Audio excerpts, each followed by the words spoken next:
lagi dengan saya Karel. Kali ini kita akan membahas terkait dengan bagaimana perusahaan memanage satu konflik yang terjadi karena kondisi yang tidak normal. Misalnya adanya bencana alam atau adanya wabah penyakit yang menyebabkan perusahaan harus mengambil keputusan-keputusan ekstrim untuk mengamankan operasional perusahaan.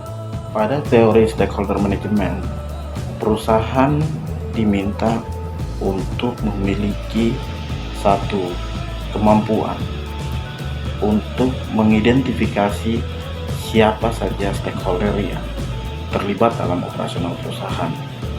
Namun, kadang hal ini tidak terlalu menjadi fokus dari satu perusahaan, karena yang sangat menjadi prioritas perusahaan adalah bagaimana operasi bisa berjalan, bagaimana produksi tetap ada, bagaimana progres tercapai, dan sebagainya.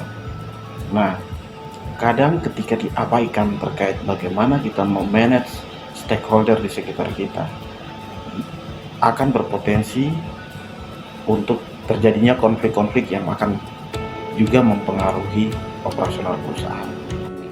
Di sini kita akan melihat terkait dengan beberapa hal yang terjadi saat ini di tengah wabah COVID-19 yang melanda seluruh dunia. Hampir semua negara mengalami hal yang sama, dan ini cukup mengganggu kondisi ekonomi dunia secara keseluruhan. Nah, mungkin teman-teman telah melihat baik di media massa, media cetak, atau media elektronik lainnya bahwa terjadi pengurangan karyawan atau pengakhiran hubungan kerja karyawan dalam jumlah yang cukup fantastis.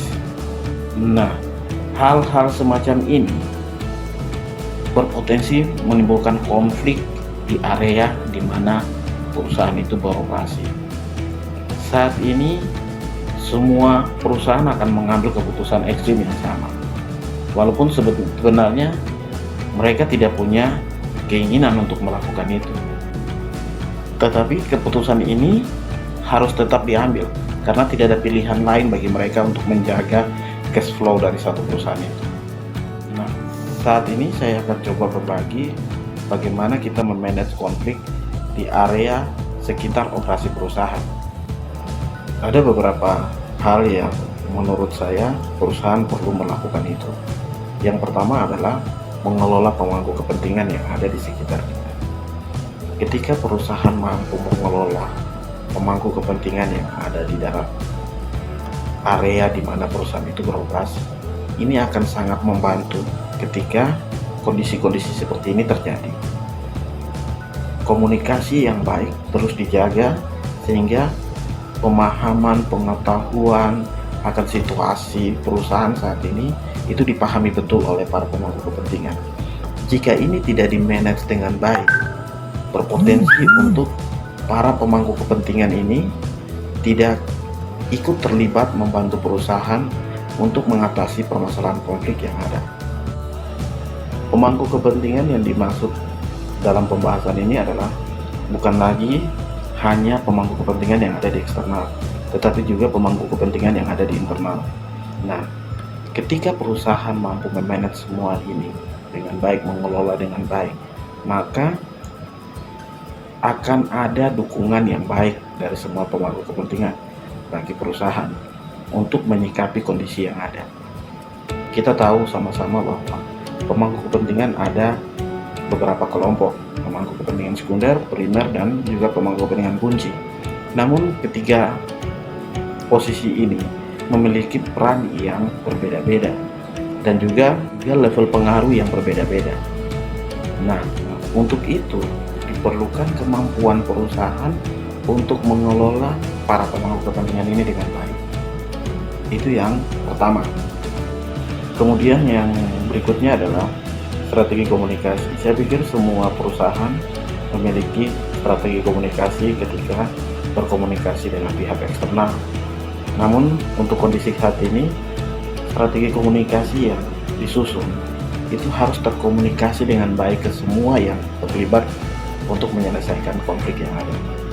Sehingga ketika ada pertanyaan, ada keluhan dari para pemangku kepentingan atau mereka yang terlibat dalam konflik itu akan mudah untuk diatasi.